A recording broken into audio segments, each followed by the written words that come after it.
O Senhor esteja convosco, Ele está no meio de nós. Proclamação do Evangelho de Jesus Cristo segundo João. Glória a vós, Senhor. Naquele tempo, é o capítulo 11, versículos de 1 ao 45. Naquele tempo, havia um doente, Lázaro, que era de Betânia, o povoado de Maria e Marta, sua irmã. Maria era aquela que ungira o Senhor com o perfume e enxugara os pés dele com os seus cabelos. O irmão dela, Lázaro, é que estava doente. As irmãs mandaram então dizer a Jesus: Senhor, aquele que amas está doente. Ouvindo isso, Jesus disse: essa doença não leva à morte, ela serve para a glória de Deus, para que os filhos de Deus sejam glorificados por ela. Jesus era muito amigo de Marta, da sua irmã Maria e de Lázaro. Quando ouviu que estava doente, Jesus ficou ainda 2 dias no lugar onde se encontrava. Então disse aos discípulos: vamos de novo à Judeia. Os discípulos disseram-lhe: Mestre, ainda há pouco os judeus queriam apedrejar-te, e agora vais outra vez para lá? Jesus respondeu: o dia não tem 12 horas? Se alguém caminha de dia, não tropeça, porque vê a luz deste mundo. Mas se alguém caminha de noite, tropeça, porque lhe falta a luz. Depois acrescentou: o nosso amigo Lázaro dorme, mas eu vou acordá-lo. Os discípulos disseram: Senhor, se ele dorme, vai ficar bom. Jesus estava falando da morte de Lázaro, mas os discípulos pensaram que falasse do sono mesmo. Então Jesus disse abertamente: Lázaro está morto, mas por causa de vós alegro-me por não ter estado lá, para que creiais. Mas vamos para junto dele. Então Tomé, cujo nome significa gêmeo, disse aos companheiros: vamos nós também para morrermos com ele.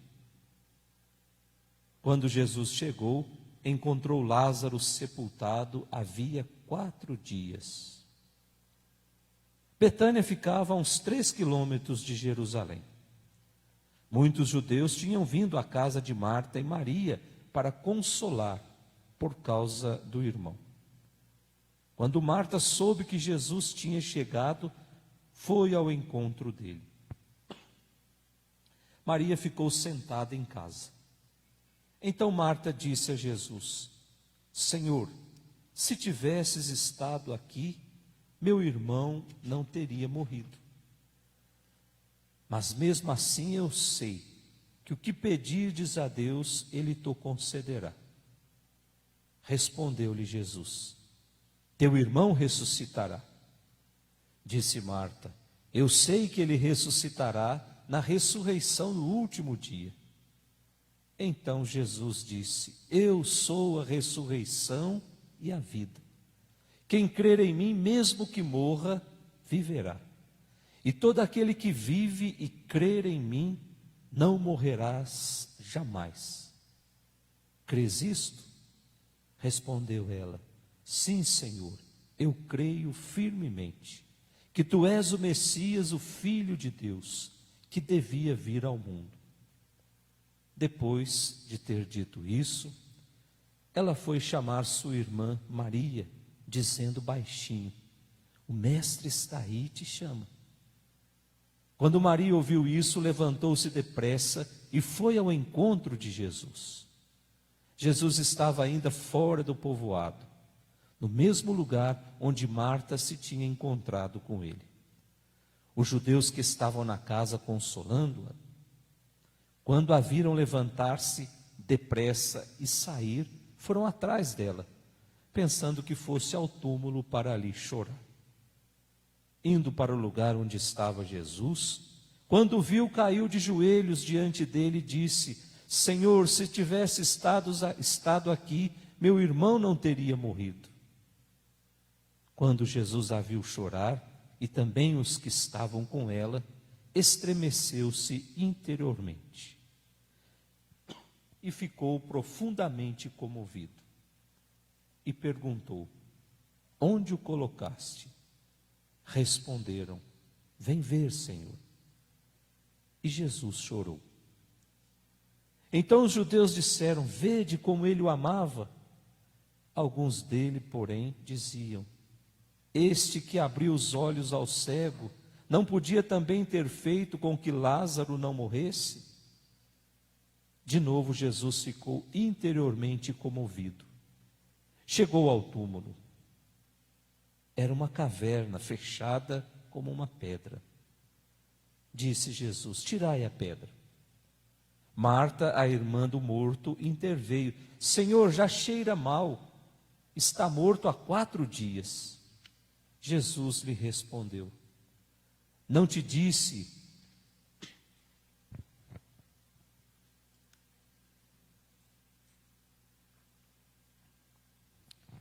que se creres verás a glória de Deus? Tiraram então a pedra. Jesus levantou os olhos para o alto e disse: Pai, eu te dou graças porque me ouviste. Eu sei que sempre me escutas, mas digo isso por causa do povo que me rodeia, para que creia que tu me enviaste.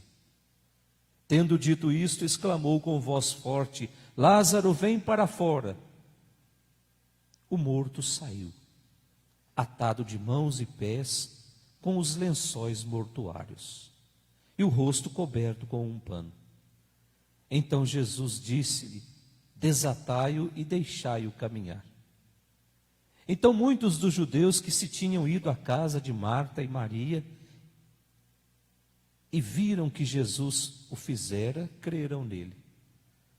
Palavra da salvação. Glória a vós, Senhor.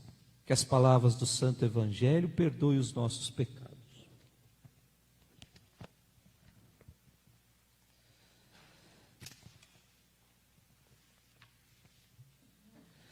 Caríssimos irmãos que nos acompanham pelas redes sociais, que estão vivendo a sua quaresma dentro das suas casas, esses tempos difíceis que nós vivemos no mundo, nos faz encontrar um pouco de consolo na palavra de Deus, quando a escutamos, quando a meditamos e, sobretudo, quando a vivemos na nossa vida. Esse tempo da quaresma que nós estamos vivendo, talvez seja o pior tempo das nossas vidas, mas as noites escuras que estamos experimentando agora, elas irão florescer como a manhã bonita da Páscoa. Por isso, esse tempo de recolhimento, esse tempo de olhar para dentro do nosso coração, esse tempo de fazer uma verdadeira revolução na nossa vida, não é um castigo de Deus, mas sim faz parte dessa pedagogia, para aprendermos a sermos mais humanos, para aprendermos a caminhar na certeza de que Ele caminha conosco. Então, depois que vivemos esses 4 domingos da quaresma, dessa longa caminhada de quaresma, em que a palavra de Deus nos convidava à conversão, em escutar a sua palavra, em que a palavra de Deus nos oferecia água viva, que nos advertia a vivermos como filhos da luz. Hoje, nesse 5º domingo da quaresma, a palavra de Deus vem nos garantir que Deus quer nos comunicar uma vida que ultrapassa o limite biológico, uma vida eterna, uma vida plena, uma vida que supera todo tipo de morte. Essas 3 leituras não foram criadas ontem para lermos hoje. Essas 3 leituras faz parte da liturgia da igreja do ano A e, coincidentemente, ela vem de encontro a esse tempo que nós estamos vivendo. A primeira leitura, profeta Ezequiel, o capítulo 37. O profeta Ezequiel é conhecido como o profeta da esperança, o profeta que exerceu a sua missão entre os exilados lá na Babilônia no ano 586 antes de Cristo. E a missão do profeta Ezequiel não era outra senão destruir falsas esperanças e anunciar que, ao contrário do que pensavam os exilados, o cativeiro seria uma experiência longa, uma experiência dolorosa, uma experiência sofrida. Talvez seja esse o cativeiro que nós estamos vivendo hoje.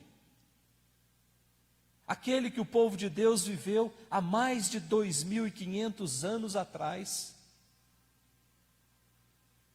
Um lugar de experiência dolorosa.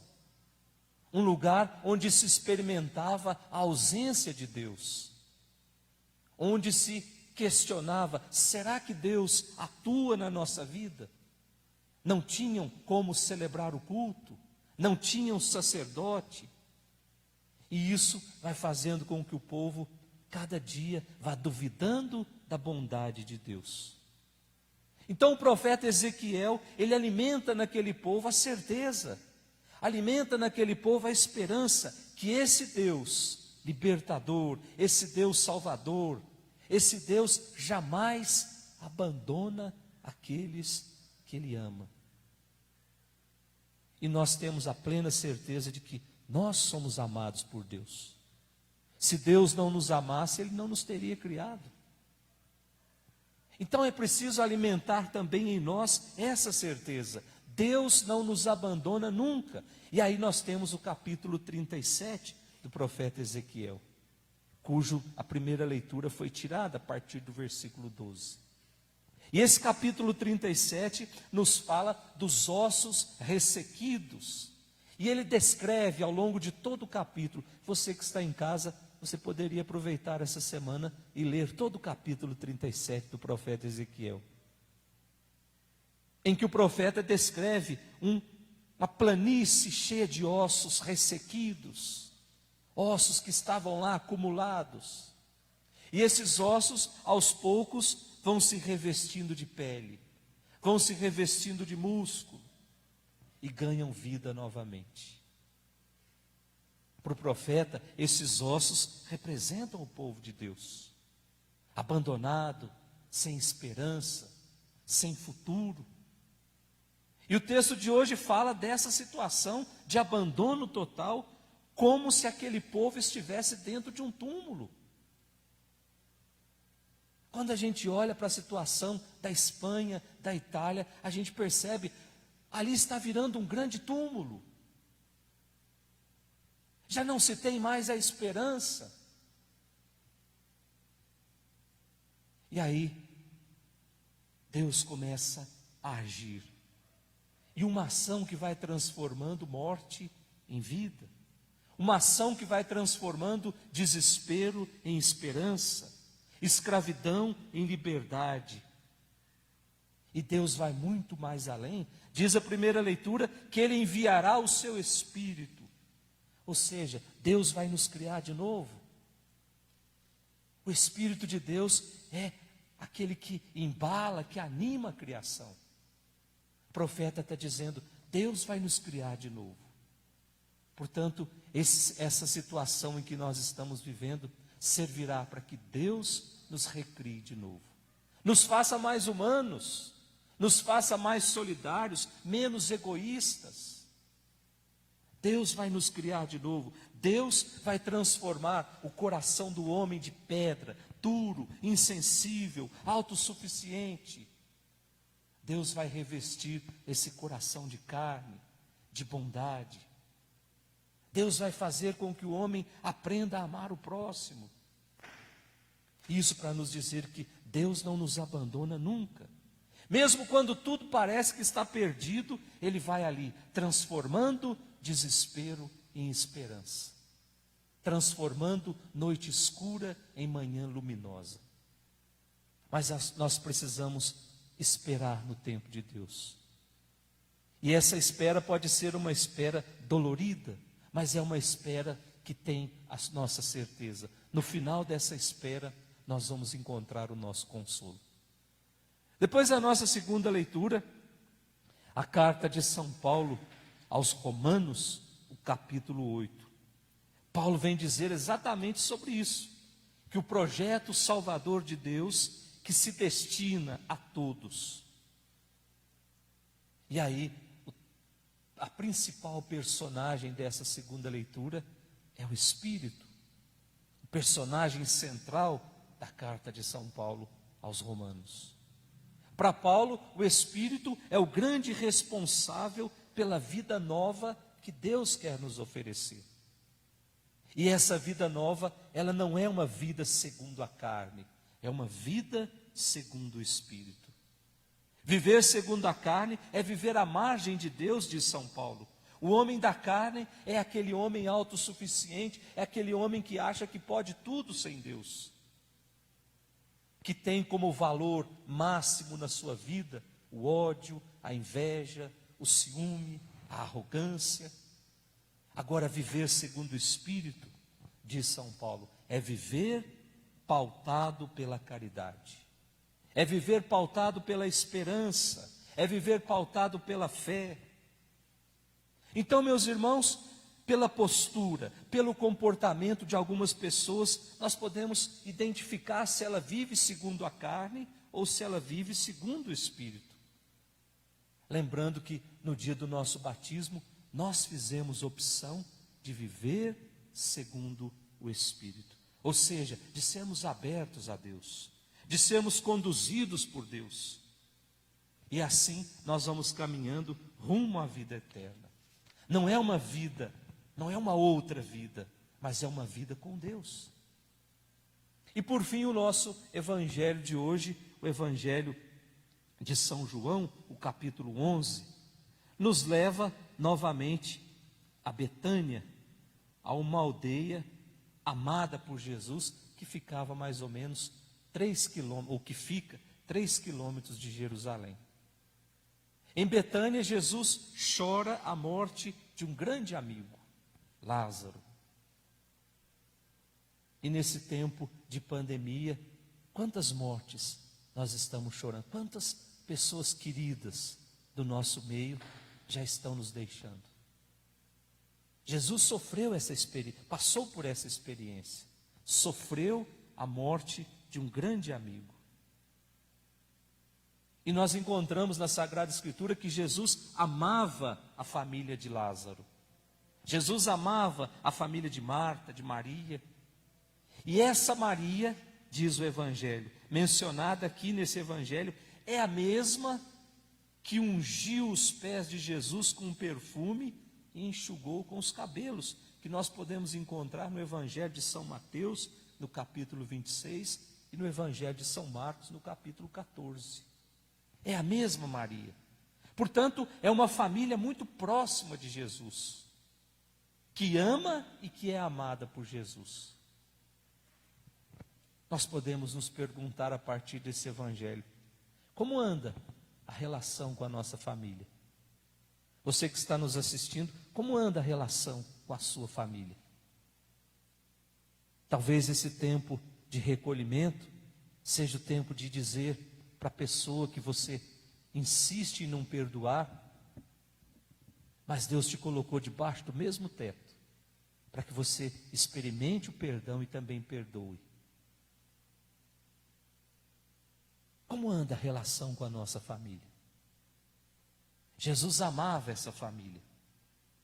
E nesse evangelho, um fato abala a vida dessa família. Um dos irmãos está gravemente enfermo, Lázaro. E suas irmãs informam a Jesus sobre a sua doença. E Jesus deixa que a morte física se consuma. Jesus permite que Lázaro morra. Ou seja, Jesus não veio ao nosso encontro para interromper um ciclo normal de vida, mas veio para nos propor uma vida diferente. Jesus não veio para nos libertar da morte biológica, mas veio para dar um novo sentido à morte, para oferecer ao homem uma vida eterna. Diz o Evangelho que quando Jesus chega a Betânia, Lázaro já estava morto há 4 dias. 4 dias, na cultura judaica, seria o tempo suficiente para constatar que a morte havia acontecido, porque o corpo já começava a entrar em estado de decomposição. Então Lázaro estava verdadeiramente morto. Meus irmãos, para os amigos de Jesus, a morte física é um sono do qual se acorda para descobrir a vida definitiva. Jesus oferece ao homem essa vida que se prolonga para além da vida verdadeira, uma vida em Deus. Portanto, nós somos convidados a fazer parte dessa família de Jesus, a fazer parte dessa família de Betânia.